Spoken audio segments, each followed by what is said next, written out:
Épisode 57. L'homme se tenait droit, la tête dressée, comme s'il voulait tutoyer les nuages. Mais son pas hésitait parfois. Un caillou, un trou dans le chemin le faisait trébucher. Aussitôt, une main retenait son bras. Elle l'aidait à retrouver son équilibre. Puis elle s'esquivait. Cette main ferme et attentive était celle d'une jeune fille qui marchait en silence dans l'ombre de l'homme qu'elle suivait. Elle se tenait aussi droite que lui. Rien ne courbait sa silhouette. Leurs pas soulevaient la poussière. Elle avançait pieds nus. Lui bottait légèrement. Il s'aidait d'un bâton noueux dont la pointe tâtonnante le précédait. Ils arrivèrent près d'un puits. Elle fit asseoir l'homme et puisa un peu d'eau au creux de ses mains pour le rafraîchir. Elle noua ensuite prestement le bandeau qui retenait ses longs cheveux blancs du vieil homme. Le geste de la jeune fille était empreint de douceur, mais son corps semblait dur comme de la pierre. Des passants s'étaient approchés. Elle leur tendit la main, comme la mendiante qu'elle était. Une femme y déposait 2 galettes et quelques olives. Elle remercia d'un sourire et se mit à nourrir le vieil homme. Il remuait à peine les lèvres, avalant machinalement ce qui s'offrait, replié à l'intérieur de lui-même, profondément, très profondément. Rassasié, il prononçait ses premiers mots de la matinée. « Merci, Antigone, merci. Allons maintenant. » Sans un murmure, la jeune fille se leva et ils reprirent leur route. L'homme était aveugle, mais il marchait toujours devant. Elle le laissait faire, indiquant parfois d'une impulsion sur son coude. La direction à prendre, c'est ainsi que, sans même le savoir, cet étrange couple atteignit ce jour-là la ville d'Athènes. Le regard vide de l'homme, le silence de la jeune fille, tout était surprenant dans l'allure de ces deux mendiants. Les gens chuchotaient sur leur passage impressionné. Quelques-uns, vaguement inquiets, se demandaient s'il ne s'agissait pas de dieux de l'Olympe déguisés. Descendus sur terre pour tester l'hospitalité des humains, on courut prévenir Thésée, le roi d'Athènes. Les années avaient passé, Thésée avait vieilli, le jeune homme fougueux s'était transformé en un homme plein de sagesse. Athènes était une ville prospère où régnait la justice. Thésée vint au pied, au-devant des arrivants. Il s'approcha du vieil aveugle, saisit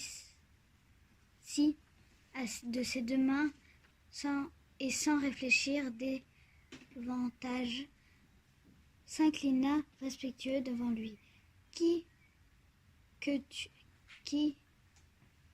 tu sois étranger, sois bien le bienvenu, lui dit-il. Puis il se tourna vers la silhouette silencieuse qui accompagnait le vieil homme. Il ajouta, profitez de mon palais, vous pourriez y faire une halte. Le beau visage de la jeune fille l'intrigua. Il était si volontaire, ces deux-là paraissaient dotés d'une force peu commune. « Merci, roi Thésée, répondit la jeune fille. Je me nomme Antigone, et mon père Édipe. Nous sommes condamnés à l'errance. Aussitôt, je ne sais si mon père accepte votre invitation. » De la lassitude perçait de la voix de la jeune fille. Elle marchait depuis si longtemps déjà. Leur silhouette poussiéreuse semblait vaciller sous la lumière éblouie de midi. Édipe comprit au ton de sa fille qu'elle avait envie de faire une pause. Lui-même avait soudain l'air plus vieux, plus fatigué. « Merci, nous acceptons, souffla-t-il. Thésée s'en réjouit. Je vais t'attendrai ce soir à ma table, dit-il. D'ici là, mes gens prendront soin de vous. Lorsqu'il les vit apparaître le soir pour le repas, c'est à peine qu'il le reconnut. Antigone, lavée, peignée, vêtue d'une toge blanche, ressemblait à une princesse. Édipe, débarrassé de la fatigue et de la poussière de la route, avait des allures royales.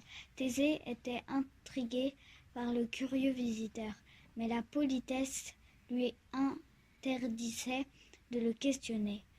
Or, ni l'un ni l'autre ne se confierait. Qui était-il? Quelle sorte d'étranger les avait jetés sur la route?